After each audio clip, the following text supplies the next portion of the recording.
2,000 years later.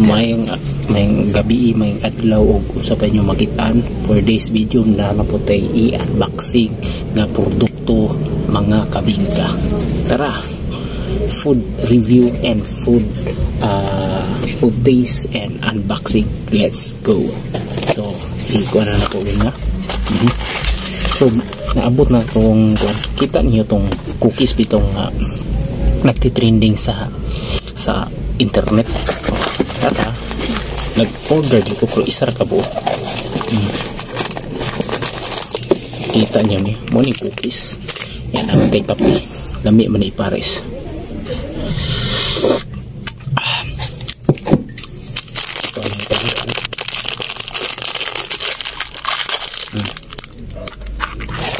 First niya ko po yung sudanan. Ang susyakan gani. Pero mas lamig daw na i-microwave. Ang iinit. Pero sa ko wala na init-init na. Ito na sila. Dako siya. So 10/10 fairness to. Look at that. Tablihan na to. Wow. Modern siya. Pero kay waman ako na init. Unang wala kay siya ni gawas ato yung so ano chocolate bito. So anyway, kilawan na to.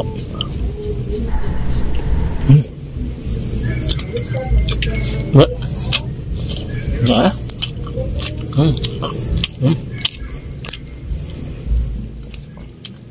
Delicious this, huh?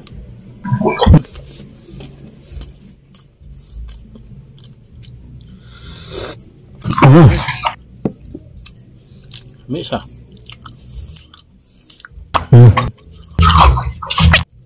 Perfect. Nasa puti na chocolate.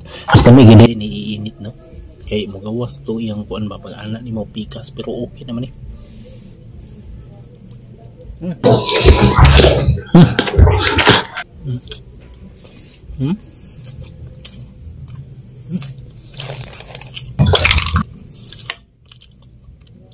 Nakalimot ko kung sa'yo flavor ani.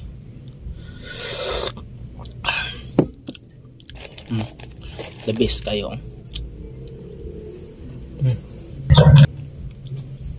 Ito sa sunod order na po ko. Masa.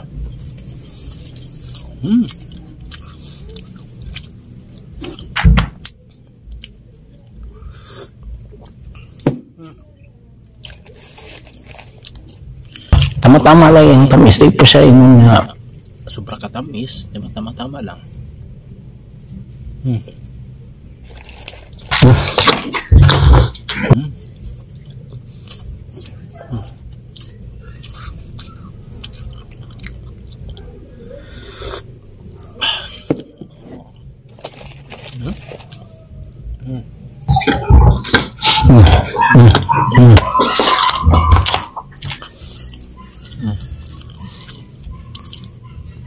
Dabis kayo ang cookies, no? Hindi kayo, so tagaan ako grade 100.1% kayo good quality kayo, no? Digid inyo na kanang scam tinuod yung digit, no? Basta sunod siguro ako nang ipainit siguro para mabalaan na to ka pag-ana ba juicy. So mag-order ko balik mo na ni para mapili kung tinuod yun ito katong anano mo gawas yun latte mga kabingka. So eto po si DJ March in the place to be you. See you in next my food adventure mga kabingka. Push ka baby. Yeah. Tell me pretty lies, look me in the face, tell me that you love me.